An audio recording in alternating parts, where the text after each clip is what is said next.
السلام علیکم ورحمۃ اللہ وبرکاتہ۔ الحمد للہ وکفی وسلام علی عبادہ الذین اصطفی، اما بعد، اعوذ باللہ من الشیطان الرجیم، بسم اللہ الرحمن الرحیم، وذکر فإن الذکری تنفع المؤمنین، سبحان ربک رب العزۃ عما یصفون۔ قابل احترام بزرگوں اور عزیز ساتھیوں، کل مغرب کی نماز کے بعد سے ایک دوسرے کو رمضان المبارک کی مبارکبادی دے رہے ہیں۔ ابھی آتے ہوئے راستے میں ایک حافظ صاحب سے ملاقات ہوئی تو انہوں نے بھی کہا کہ رمضان المبارک، رمضان کی مبارکبادی واقعی مبارکبادی ہے، لیکن اس کی مبارکبادی دینے سے پہلے اللہ کا شکر اور احسان کرنا ہے کہ ایک مرتبہ اللہ رب العزت نے ہمیں رمضان المبارک اس حال میں دیا کہ ہم نے پچھلے سال اتنے گناہ کیے ہیں، چاہتے تو یہ ہو سکتا کہ رمضان کے آنے سے پہلے ہماری موت ہو جاتی، لیکن اللہ نے ہمیں رمضان کا مہینہ عنایت فرمایا ہے۔ یہ بہت بڑا اللہ کا احسان اور کرم ہے، شکر ہے۔ واقعی رمضان مبارک مہینہ ہے، لیکن ہمارے گناہوں کی وجہ سے ہمارے گناہوں کو پردہ ڈال کر اللہ نے جو ہمیں پہنچایا، یہ بہت بڑی بات ہے، تو ہم اس کا احسان مند رہیں۔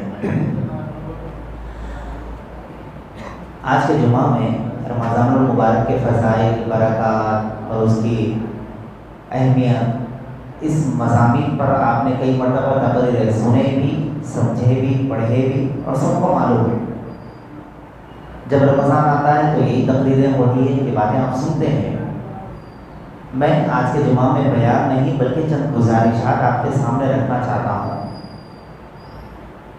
ان گزارشات پر ہم عمل کریں گے تو ہمارا رمضان کامیاب رہے گا۔ فضائل بیان نہیں کرنا ہے، فضائل تو حضرات جانتے ہیں، سنیں، صرف گزارشات۔ بات یہاں سے شروع کروں کہ اللہ رب العزت نے فرمایا یا ایھا الذین آمنوا اتقوا اللہ، اے ایمان والو تقوی اختیار کرو۔ تقوی کیا چیز ہے؟ اللہ سے ڈرنا ہے۔ اللہ سے کیوں ڈرنا ہے؟ کہ اللہ ظالم ہے، دشمن ہے بندے کے، کیوں ڈرے اللہ سے؟ جبکہ ہم نے سنا اللہ غفور رحیم ہے، اللہ رحمان ہے، رحیم ہے، کریم ہے، ساری چیزیں سنیں، لیکن اللہ پھر ڈرا رہے ہیں کہ اے مومنو، اے ایمان والو مجھ سے ڈرو، تقوی اختیار کرو۔ کیا مطلب ہے اس کا؟ اس کی مثال یہ دی جاتی ہے کہ ایک طالب علم، ایک بچہ اگر اسکول میں کوئی شرارت کرے تو اس کے اسکول کے ٹیچر یا کوئی دوست یا کلاس کے لوگ کہیں میں تمہارے ابا سے شکایت کر دوں گا تمہاری،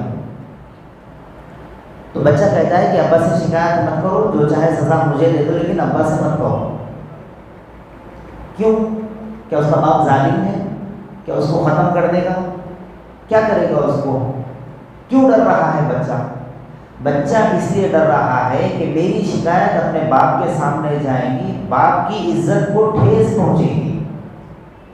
عزتاً، ادباً، احتراماً بچہ یہ چاہتا ہے کہ میری شکایت میرے باپ کے سامنے نہ جائے، ورنہ باپ تو ظالم نہیں ہے۔ تو یہ جو ڈر بچے کے دل میں ہے، وہی ڈر مومن کے دل میں اللہ رب العزت سے ہونا چاہیے کہ میرا اللہ غفور ہے، رحیم ہے، کریم ہے، بس ادباً، احتراماً ہم اس سے ڈرے اور گناہوں سے بچیں۔ یہ اصل مقصد ہے۔ اور روزوں کو کیوں رکھا؟ اس لیے رکھا کہ روزوں کے ذریعے سے تم میرے قریب آ جاؤ۔ چنانچہ روزے کے 15 فضائل ہیں۔ میں بات کو مختصر عرض کرتے ہوئے بات کو ختم کر دوں گا، کیونکہ 30 منٹ کے اندر بات کو تفصیل سے سمجھانا بہت مشکل ہے۔ اشارتاً عرض کرتے ہوئے بات کو آگے بڑھا دوں گا۔ روزے کی سب سے بڑی فضیلت یہ ہے، پہلی فضیلت یہ ہے کہ روزے کے برابر کوئی عبادت نہیں۔ ایک آدمی اگر جان بوجھ کر روزہ چھوڑ دے، بقیہ سال کے 300 دن یا 330 دن بھی روزہ رکھ لے، رمضان کے ایک روزے کی فضیلت کو اور فرضیت کو نہیں پہنچ سکتا۔ رمضان میں روزے کے برابر کوئی عبادت نہیں۔ دوسری چیز، روزے دار کی دعا قبول ہوتی ہے۔ دعا تو ہر بندے کی قبول ہوتی ہے، لیکن خاص طور پر روزے دار کی دعا قبول ہوتی ہے۔ تیسری چیز ہے روزے دار کے لیے جنت کا دروازہ ہے، باب الریان جو دروازہ ہے جس میں سے صرف روزے دار داخل ہوں گے، دوسرے نہیں، روزے داروں کے لیے ایک الگ دروازہ ہے۔ چوتھی چیز ہے روزے دار کی بخشش اور مغفرت کے فیصلے کر دیے جاتے ہیں۔ پانچویں چیز روزے دار کو جہنم سے دور کر دیا جاتا ہے۔ چھٹویں چیز روزے دار کا اجر خود اللہ تعالیٰ فرمائیں گے، عطا فرمائیں گے۔ دوسرے اعمال کے اللہ تعالیٰ نے حساب رکھ دیا ہے کہ یہ عمل کرو گے اتنا ثواب، یہ کرو گے اتنا ثواب، لیکن روزے دار کا بدلہ خود اللہ تعالیٰ دیں گے۔ کتنا دیں گے؟ اپنی شان سے دیں گے۔ اللہ کی شان کوئی ایسی نہیں کہ تھوڑی دے دیں پھر خاموش ہو جائے، اللہ کی بہت بڑی شان ہے، اپنے شان سے اللہ تعالیٰ دیں گے۔ روزہ مومن کی ڈھال ہے، یعنی ہر گناہوں سے روزہ آدمی کو بچائے رکھتا ہے۔ روزے دار کو دنیا اور آخرت کی خوشیاں ملتی ہے۔ نمبر 9 روزے دار کے منہ کی بو اللہ کے پاس مشک عنبر سے زیادہ فضیلت رکھتی ہے۔ بو سے کیا مراد ہے؟ معدے کے خالی پن کی وجہ سے منہ سے جو بو آتی ہے وہ بو نہیں جو بغیر برش کیے، بغیر مسواک کیے ہوئے، بغیر کلی کیے ہوئے دن بھر ویسے ہی رہیں اور کہیں کہ اللہ کو بہت زیادہ بو پسند آتی ہے، وہ بو نہیں، معدے کے خالی پن کی وجہ سے جو بو منہ سے نکلتی ہے وہ بو اللہ کو زیادہ پسند ہے۔ روزے دار کے جسم، روزہ انسان کے جسم کی زکوٰۃ ہے۔ بعض محققین کہتے ہیں کہ اگر 40 سال کی عمر کا آدمی ایک دن روزہ رکھ لے، اس کے جسم کی جتنے رگیں، وینز، آرٹریز جو بھی ہیں وہ ایسے ہو جاتے ہیں، اتنے پاک صاف ہوتے ہیں جیسے پیدا شدہ بچے کے ہوتے ہیں۔ جو بچہ ابھی پیدا ہوا اس کی رگیں کتنی تیزی سے اور کتنی صاف ہوتی ہیں۔ 40 سال کی عمر کا بندہ اگر ایک روزہ رکھ لے تو اس کو یہ فضیلت ہے۔ روزے دار ریاکاری سے پاک عبادت ہے۔ روزہ آدمی رہتا ہے تو اس کے اندر ریاکاری نہیں ہوتی ہے، وہ کسی کو بتاتے نہیں پھرتا کہ میں روزہ ہوں، چاہے روزہ رہو یا نہ رہو۔ ریاکاری سے پاک عبادت ہے روزہ۔ روزہ عفت، پاک دامنی کے حصول کا ذریعہ ہے۔ روزے دار کے لیے فرشتے دعائیں کرتے ہیں، جس کے لیے فرشتے دعائیں کریں ان کی دعاؤں کے رد ہونے میں ہم کیا گمان کر سکتے ہیں کہ فرشتے کی دعائیں رد ہو جائیں گی؟ وہ تو دعا ہر حال میں قبول ہونے والی۔ روزے دار کو اللہ خود پھل کھلاتے ہیں اپنے ہاتھ، اپنے طرف سے، یہ انعام روزے دار کو ملتا ہے۔ روزہ بندے کے لیے سفارش کرتا ہے۔ قرآن اور روزہ یہ دو بندے کے لیے سفارش کرتا ہے کہ اللہ یہ دن میں روزہ رکھا کرتا تھا، لہٰذا میں اس کی سفارش کرتا ہوں کہ آپ اس کی مغفرت فرما دیں۔ تو یہ روزے کی فضیلت ہے۔ اب چند باتیں رمضان المبارک کے متعلق حضرت سلمان فارسی رضی اللہ عنہ سے روایت ہے کہ حضور اکرم صلی اللہ علیہ وسلم شعبان کے اخیر میں یعنی رمضان کے شروع ہونے سے پہلے 12 باتیں آپ نے خطبے میں ارشاد فرمائی ہیں۔ وہ 12 باتیں میں آپ کے سامنے رکھتا ہوں۔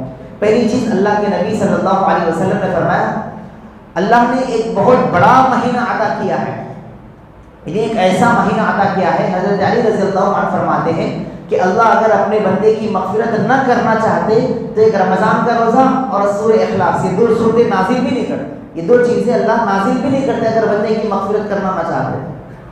تو اس ایک مہینے کے اندر بہت سارے بندوں کی مغفرت ہوتی ہے، اور اس مہینے کے اندر ایک رات ایسی ہے جو 1000 مہینوں سے زیادہ فضیلت والی ہے۔ 1000 مہینے یعنی سال میں 12 مہینے ہوتے ہیں تو 1000 مہینے تقریباً 83-84 سال ہوتے ہیں۔ اگر کوئی بندہ 100 سال کی عمر پائے، 15 سال اس کے بلوغت سے پہلے کے نکال دے، باقی پوری زندگی وہ عبادت میں گزارا، اتنی بڑی فضیلت اس رمضان المبارک کے مہینے میں آخر عشرے کی راتوں میں ہے۔ دوسری چیز فرمایا اس مہینے میں روزے کو لازم قرار دو۔ نابالغ ہے، پاگل یا مجنون ہے، سفر میں ہے، حائضہ ہے، ان چاروں کے علاوہ اگر ہم کسی دوسری کیٹیگری میں آتے ہیں تو ہم کو چاہیے کہ روزے کو لازم سمجھیں۔ اگر ان چاروں میں سے کسی ایک میں آتے ہیں تو روزے کی اجازت ہے۔ بیمار میں بھی ہے کہ اگر کوئی سخت بیمار ہے، روزے رکھنے کی وجہ سے اس کی بیماری میں افاقہ ہوتا ہے تب تو گنجائش ہے، لیکن بیکار فضول میں روزے چھوڑ دینا، کام کے ڈر کی وجہ سے روزہ چھوڑ دینا، دھوپ کی گرمی کی وجہ سے روزہ چھوڑ دینا، اللہ کے نبی صلی اللہ علیہ وسلم گرما میں غابے ہرا میں دو طرف پتھرے، نیچے پتھر دائیں بائیں پتھر، اتنی تپتی دھوپ میں روزہ رکھا کرتے تھے۔ ہمارے پاس تو اتنی گرمی نہیں ہے، اے سی ہے، بیٹھنے کے لیے قالین ہے، رہنے کے لیے چھت ہے، گھر میں کولر ہے، اے سی کا انتظام ہے، ساری چیزیں موجود ہیں. تو روزے کو ہر حال میں لازم پکڑے. سفر میں بھی اس زمانے کے سفر اتنے صعوبتیں والے نہیں ہیں، آرام دہ اے سی کاریں بھی ہیں، تو سفر میں بھی روزہ رکھ سکتے ہیں، روزے کا اہتمام کریں. تیسری چیز فرما، اس مہینے کے اندر نفل کو فرض کے برابر کر دیا، اور ایک فرض کو 70 فرضوں کے برابر. گویا ایک بندہ دن میں اگر ایک نماز پڑھے 70 نمازوں کے برابر، 2 نماز پڑھے اس سے ڈبل. فجر، ظہر، عصر، مغرب، عشاء، یہ 5 فرض نمازیں پڑھ لے، 5 کو 70 سے ضرب کر 350 نمازیں ایک دن میں پڑھنے کا ثواب ملے گا. 350 فرض نمازیں. تو اس لیے ہم نفل کا ثواب فرض کے برابر ہو گیا، فرض کے برابر، فرض کا ثواب 70 فرضوں کے برابر ہو گیا، تو ہم نمازوں کا اہتمام کریں. 5ویں چیز فرما، یہ صبر کا مہینہ ہے. روزے میں بھوک لگے گی، تکلیفیں آئیں گی، صبر کرنا ہے، اور صبر کا بدلہ کیا ہے؟ جنت میں گھر ہے. تو صبر کا مہینہ ہے. 6ویں چیز فرما، یہ غم خالی کا مہینہ ہے. غم خالی کا مطلب دوسروں کے درد کو محسوس کریں. میں آج بھوکا ہوں، نہ جانے کتنے لوگ ایسے جو سال کے 365 دن بھوکے رہتے ہیں، ان کی تکلیف کا کیا حال ہوگا، وہ احساس کرنا. غم خالی کا مہینہ ہے. 8ویں چیز فرما، کسی کو روزہ افطار کروا دینا. 2 انعام ملیں گے، ایک جہنم سے خلاصی ملے گی، جہنم سے دور کر دیا جائے گا، اور دوسرے اس کے گناہوں کا کفارہ ہو جائے گا. روزے دار کو افطار کرا. اس کا مطلب یہ نہیں کہ 30 دن روزہ افطار کرائے، دن میں 1000 آدمی کو کرائے، نہیں. ایک آدمی کو ایک کھجور سے یا ایک گھٹ پانی سے آپ روزہ افطار کروا دو، یہ ثواب تک آپ پہنچ جائیں. تو اس کا اہتمام کریں. 9ویں چیز یہ بتائی گئی، اللہ کے نبی صلی اللہ علیہ وسلم نے، جو حضرت سلمان فارسی سے منقول ہے، کہ پہلا عشرہ رحمت کا، دوسرا مغفرت کا، اور تیسرا جہنم سے خلاصی کا. یہ تو ہم سن رہے ہیں. پہلا عشرہ رحمت کا اس لیے رکھ دی اللہ کہ اگر کوئی بندہ گنہگار ہو تو میری رحمت اس کے اوپر آ جائے، اس کا دل نرم ہو جائے. جب دوسرے عشرے میں پہنچے گا میں اس کی مغفرت کر دوں گا، اور جب مغفرت ہو جائے گی اس کی تو تیسرے عشرے میں میں اس کو جہنم سے آزاد کروا دوں گا. یہ بات آپ نے اب تک سنی.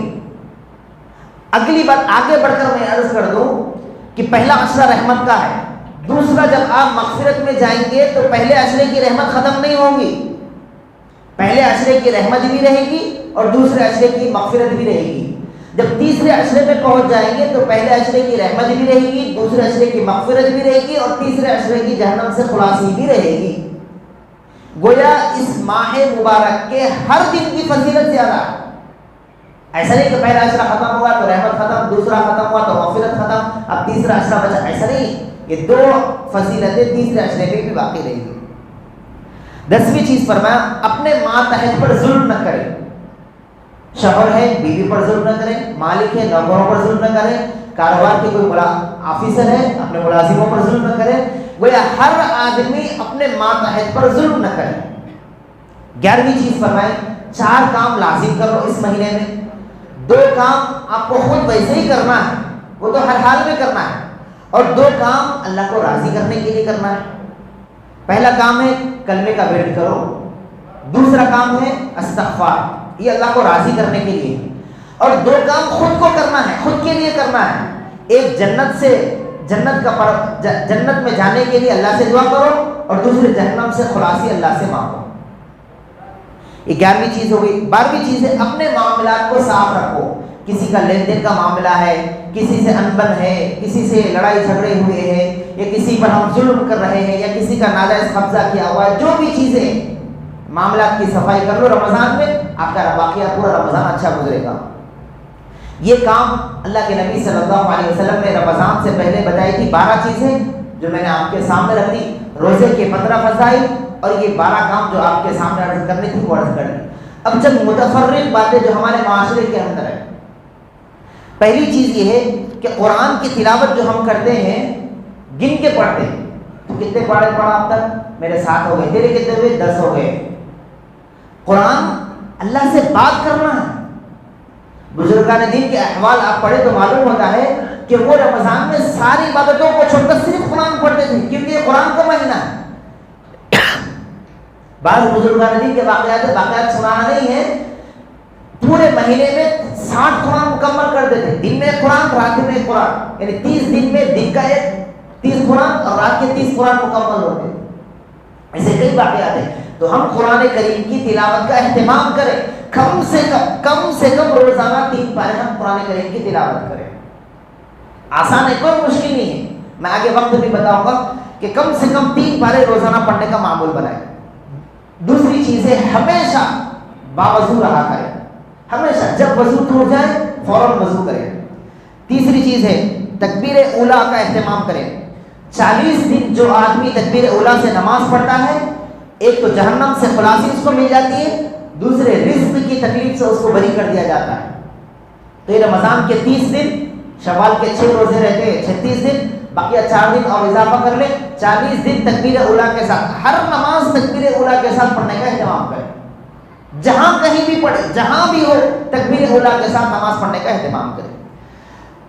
اگلی چیز یہ قیام اللیل اور تہجد کا اہتمام. یہاں پر تراویح کا ذکر نہیں ہے. تراویح 20 رکعت پڑھے, وہ اختلافی مسائل میں 8 پڑھے, 12 پڑھے, 20 پڑھے. اس کے بعد ہے قیام اللیل, یعنی رات کو جاگا کرے, نوافل کا اہتمام کرے, نوافل میں قرآن پڑھے اور پھر رات بھر جاگنے کا ثواب کو پا لیں. تو قیام اللیل اور تہجد کا اہتمام کریں. 4 رکعت پڑھیں یا 8 رکعت پڑھیں, اس کا معمول رمضان میں بنا لیں. سحر, افطار اور قیام اللیل, ان تینوں وقت میں دعاؤں کی قبولیت کا ہوتا ہے. تو ہم ایسے وقت میں دعاؤں کا اہتمام کریں. سحری کا جو وقت ہوتا ہے 20-25 منٹ پہلے کھانے بیٹھے, اس سے 10-15 منٹ پہلے 2-4 رکعت تہجد کی پڑھ لیں, اس کے بعد دعا کریں. دعا کی قبولیت کا وقت ہوتا ہے. میں رمضان کے فضائل نہیں, کرنے کے کام بتا رہا ہوں. دوسرے افطار کے وقت میں, افطار کے وقت میں سب سے بڑی غلطی یہ ہے کہ وہ دسترخوان پہ بیٹھ کے دعا کرتے ہیں.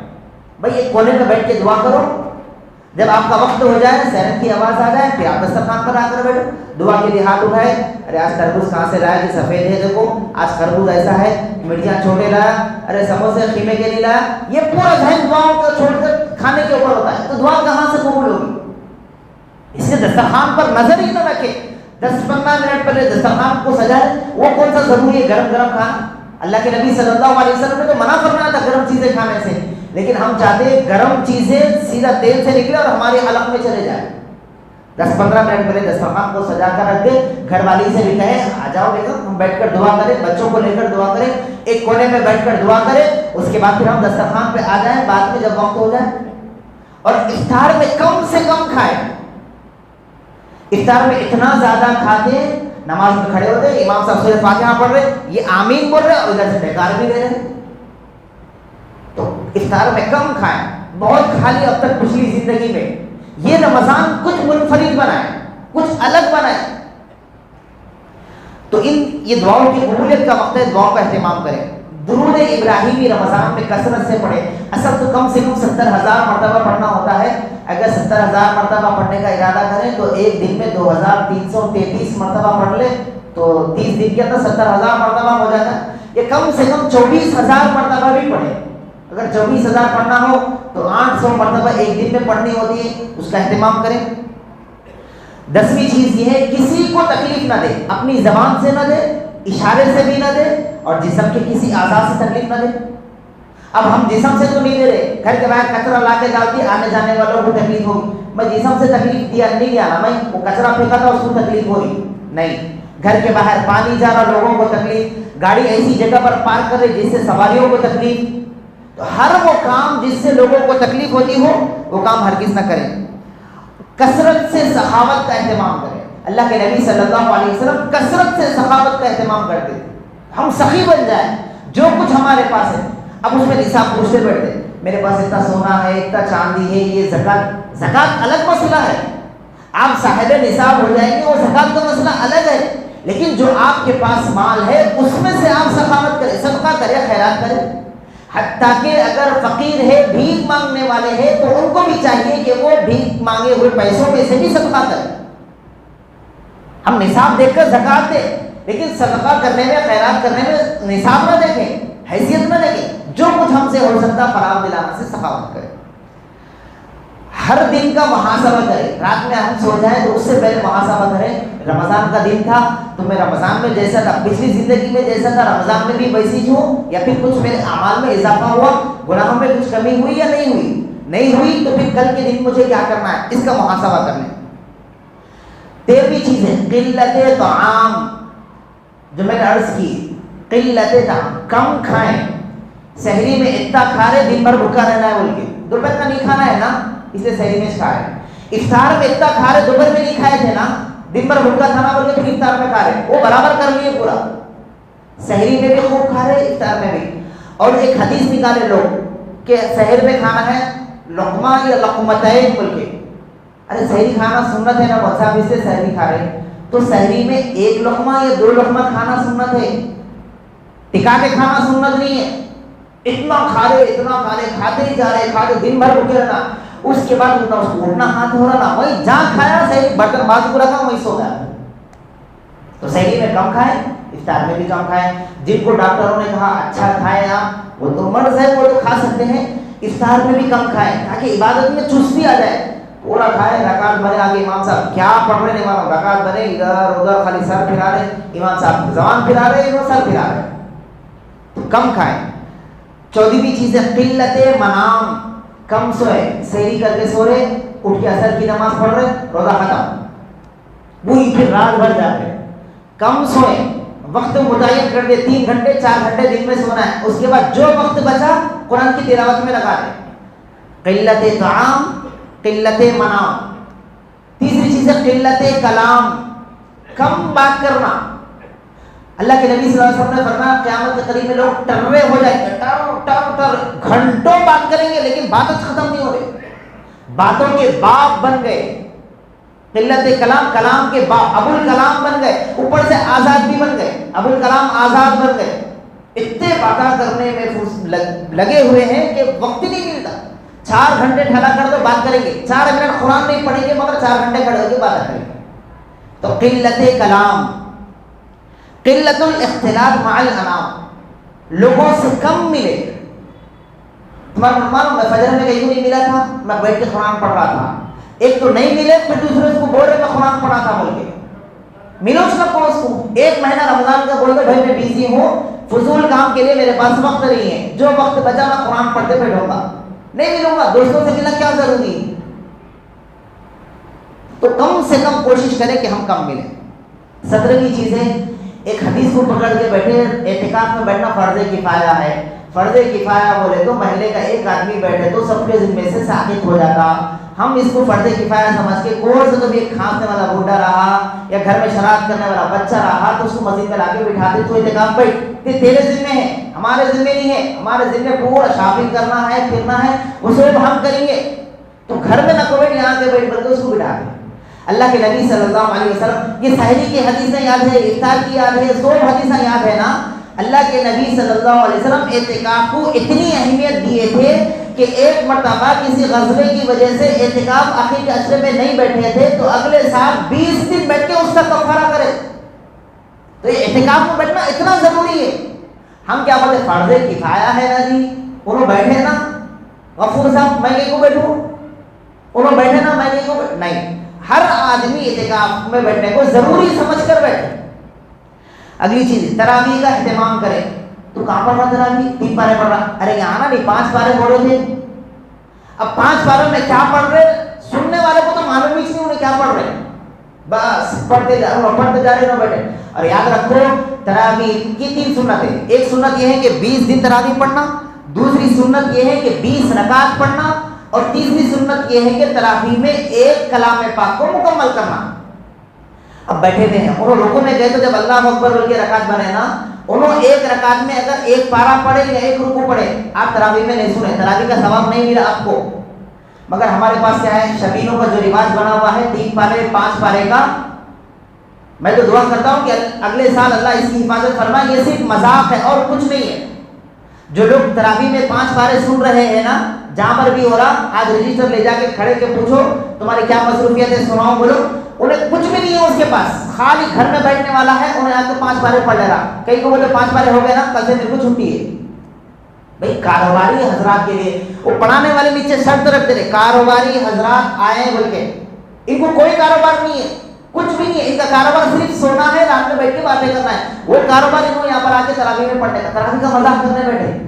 چلو ٹھیک ہے، آئے تو صحیح، کم سے کم ایک دوڑ تو کر لیں گے، پڑھو تو صحیح کم سے کم. نہیں خالی بیٹھے ہوئے رہتے، وہ رکوع میں گئے جب انہوں آ کے رکعت پڑھ رہے. تو اس کی کوئی اہمیت نہیں ہے. تراویح میں آپ قرآن نہیں سنے, تکبیر اولیٰ سے تراویح میں قرآن کریم کو سنے. اور پھر سحری کے اوقات میں, آج ایک دن سحری ہوئی, ایک تیز ہوا پوچھے لوگا, سب 4:55 پہ ہے ایک جگہ 4:56 پہ ہے, ایک جگہ 5:02 پہ, کون سا ٹائم صحیح ہے؟ ارے اللہ کے بندو, سحری آپ کے پاس گھڑی, میرے پاس بھی تو گھڑی نہیں ہے, لیکن گھڑی سب کے پاس ہوں گی نا. اگر گھڑی نہیں ہے, فون میں ہے, اپنے پاس کا ٹائم دیکھ لو, اس کے حساب سے سحری کرو. مسجد کے مؤذن صاحب کے اوپر کیوں ڈیپینڈ ہے؟ اور سیرن بجائے تو کھانا بند کریں گے. اگر سیرن کے ٹائم میں مؤذن صاحب کو اگر پیشاب آ گیا, قیامت کے دن بولیں گے مؤذن صاحب دیر سے سیرن بجا کے میں کھا رہا تھا, میرا پورا گناہ مؤذن صاحب کو دی, بول سکتے تھے. پھر ہم سحری, بعض لوگ بول رہے اذان تک کھا سکتے, واقعی اذان تک کھا سکتے. اذان تک کھانے کی ایک فضیلت میں آپ کو سناتا ہوں. اذان تک کھانے کی فضیلت یہ ہے کہ جو شخص اذان تک سحری کھائے, اس کی سب سے بڑی فضیلت یہ ہے کہ وہ دن بھر کھا سکتا ہے. سب سے بڑی فضیلت یہ ہے. اور جو بندہ روزہ رکھنا چاہتا ہے, روزے کی فضیلت یہ ہے کہ سحری کا وقت, فجر کا وقت شروع ہونے سے 20 منٹ پہلے سحری کھانا بند کر دے. 19 منٹ بھی اگر باقی رہے, روزہ گیا. وہ ٹائم دیکھ لیں, کیلنڈروں کے اوپر ڈیپینڈ, مسجد کے سیرن کے اوپر ڈیپینڈ, اپنا سیلف رہے, ہر کام سیلف کر لیں نا. بہت بڑے ہیں ہم بولتے نا, تو سحری کا بھی وقت سیلف ڈیسائڈ کر لیں اور پھر اپنے حساب سے کریں. سہولت کے لیے لے سکتے تو لے لیں. اگلی چیز یہ, موبائل کا استعمال نہ کرو. یہ بولنا بھی جھوٹ ہے, کھبرانا بھی غلط ہے. موبائل کا استعمال کرو, جتنا چاہے استعمال کرو موبائل کا. کم سے کم ایک ارادہ کرو, مسجد میں ہم آئیں گے تو موبائل نہیں لائیں گے, گھر میں رکھ کے آئیں گے. بس یہ ایک کوشش شروع کرو, اللہ تعالیٰ باقی 11 مہینے میں بھی آسانی فرمائیں گے. کم سے کم مسجد میں ہم موبائل ہرگز نہیں لائیں گے. چاہے 1 منٹ کے لیے آؤ, 1 گھنٹے کے لیے آؤ, 1 دن کے اعتکاف کے لیے آؤ, پورے مہینے کے لیے آؤ, موبائل فون مسجد میں ہرگز نہیں لائیں گے. یہ ارادہ کرو, تب آپ کامیاب ہو سکتے ہیں. استعمال نہ کرو بولے تو کوئی بھی نہیں چھوڑتے, بولنا بیکار ہے. اس لیے میں نے ترتیب بنائی ہے کہ کم سے کم مسجد میں موبائل ہرگز نہ لائیں. اس کے بعد یہ کہ سحری میں تاخیر تک کھانے کی جو میں نے بات عرض کری. فجر کی نماز کا وقت, اکثر مسجدوں میں کیا ہوتا معلوم ہے, نماز پڑھتے جنہیں سحری ہوتے جنہیں کہاں سو جاتا کہ بول کے مسجد میں جلدی اذان ہو جاتی, نماز جلدی پڑھاتے, امام صاحب کی چھوٹے صورتیں پڑھاتے, گھر کو بھیج دیتے جا کے سو جاؤ بول کے. ایک حدیث جو آپ نے سنا ہوگا, صبح کا سونا رزق میں تنگی کرتا ہے, فجر کا پڑھنا فجر کا چھوڑنا اس سے تعلق نہیں ہے. فجر کی نماز پڑھے, جا کے سو گئے. جہاں تک مجھے معلوم ہے, شاید آپ کو بھی معلوم ہوگا, کہ آدمی سو گئے تو کھانا ہضم ہوتا, کھانا ہضم نہیں ہوا بولے تو کیا بولتے, رات میں نہیں سویا ہوں گا تو بولتے. سحری کر کے جا کے سو جا رہے, پورا کھانا ہضم ہو جا رہا, 10 بجے اٹھ رہے, پھر 10 بجے سے بھوک لگنا شروع ہو جا رہی اس کو. تو فجر کے بعد, سحری کے بعد قرآن کی تلاوت کریں, نماز پڑھیں فجر کی. اس کے بعد اشراق تک مسجد میں بیٹھیں, یا پھر گھر میں بھی گئے تو جاگیں, اذکار کریں, درود شریف پڑھیں, دعاؤں کا اہتمام کریں. اس کے بعد پھر اگر سونا چاہ رہے تو 1-2 گھنٹے سو سکتے ہیں. سحری کرتے بعد تو فجر کی نماز بھی نہیں پڑھتے, سحری کرتے برتن ایسا ہٹائے پھر وہیں سو گئے, ٹھہرو تھوڑا لیٹ ہو, اور بیگم اٹھا رہے, جی اذان ہو رہی ہے, آؤٹ رو میں 10 بجا دیتے, نماز گئی, سو ختم. ایک سحری کی سنت کو ادا کرنے کے واسطے فجر کی فرض نماز چھوڑ دی. تو اس لیے ہم ایسا ہرگز نہ کریں. اور پھر اور ایک رواج بنا ہوا ہے, چھوٹا بچہ آ رہا, روزہ رکھ, تیری روزہ رکھا ہی کر دوں, آج پھول پنا دو. اب وہ روزہ رکھنا کس لیے, پھول کی خوشی میں روزہ رکھ رہا. اس کو کہو تو روزہ رکھا تو تیری دعا قبول ہوتی, اس کو فضیلت بتاؤ. تو روزہ رکھا, روزے کی یہ فضیلت ہے وہ سناؤ. اس پھول کی عادت دار ہے, انہیں پھول کی خوشی میں روزہ رکھا. اور یہ عجیب ختنہ ہوئی, اس کی دعوت دے رہے. روزہ رکھا, انہیں روزہ رکھائی کی دعوت دی, کون سی دعوت ہے؟ تو اس لیے ہم روزہ رکھائی کا جو رواج بنا ہوا ہے, ہم اس کو ختم کریں. 2-3 چیزیں اور باقی رہ گئی. ایک یہ ہے کہ ہم رمضان میں وہ سحری کا افطار کا پروگرام چلتا, ٹی وی سحری کرتے, وہ ٹی وی چالو کر کے بیٹھتے, انہوں نعت پڑھ رہے. بھائی ایسی نعت ہے جہاں پر غیر محرم عورتیں بیٹھی ہوئی ہے, آپ ان کو دیکھ کیا پڑھ رہی دیکھو نا, اور نعت کو نہیں دیکھ رہے, اس کو دیکھ رہے. یہ تو رمضان میں بدنگاہی ہو گئی. رمضان میں کوئی خبر, کوئی نیوز نہ سنے. دنیا چل رہی ہے, ہمیشہ پہلے سے بھی چل رہی تھی, ابھی بھی چل رہی. اور یہ جو گودی میڈیا بھری ہوئی ہے, بڑے بڑے چینل جو یہ ان کے نیوز ہم بتاتے ہیں. رمضان میں کوئی نہ نیوز سنے نہ ٹی وی دیکھے, کوئی پروگرام, دینی پروگرام بھی نہ دیکھے. اور عورتیں کیا کرتے ہیں, پکانے میں دل لگنا, وہ کھانے کی خوشبو اگر آ گئی تو پھر روزہ رکھتا بول کے قوالیاں سنتے. بھئی میوزک کے طور پر قوالی بجائی جا رہی ہے. اللہ کے نبی نے فرمایا, میں آلات موسیقی کو توڑنے کے لیے آیا ہوں. وہی میوزک ہم جو ہے نا رمضان میں روزے میں سن رہے ہیں. اور پھر روزے کا ماتم نہ کریں. 12 بجے سے ایسا بیٹھے ہوئے کیا بولے میں آؤ تو نہیں میں روزہ ہوں آج, پھر منہ اتنا سوکھ گیا پورا, یہ روزے کا ماتم ہے. چل رہے بھی تو ایسا ڈھیلا چل رہے کیا ہوا طبیعت خراب ہے, نہیں میں آج روزہ تھا, پچھلے 10 دن سے روزہ دے رہا ہوں نا اس لیے ایسا ہو گئی میری حالت. اب کوئی گول گول ایسا پھر کیا ہوا, نہیں ذرا شوگر بڑھ گئی, روزہ تھا نا میں اتنے دن سے. بھائی روزہ رہ رہے تو روزے کا ماتم کیوں کر رہے؟ اور روزہ کم سے کم ایسا رہے, ظہر کی بات نوجوان خاص کر کم سے کم ظہر کی نماز کے بعد روزہ محسوس ہو آپ کو. اتنا کھا کے سو جا رہے نہ روزہ محسوس ہو رہا, افطار کے بعد تک بھی رہو تو رہنے کو تیار ہے, روزہ لگ رہا ہے کہ معلوم ہی نہیں ہو رہا, یہ کہاں سے روزہ ہوا؟ کم سے کم ظہر کے بعد سے روزہ لگے.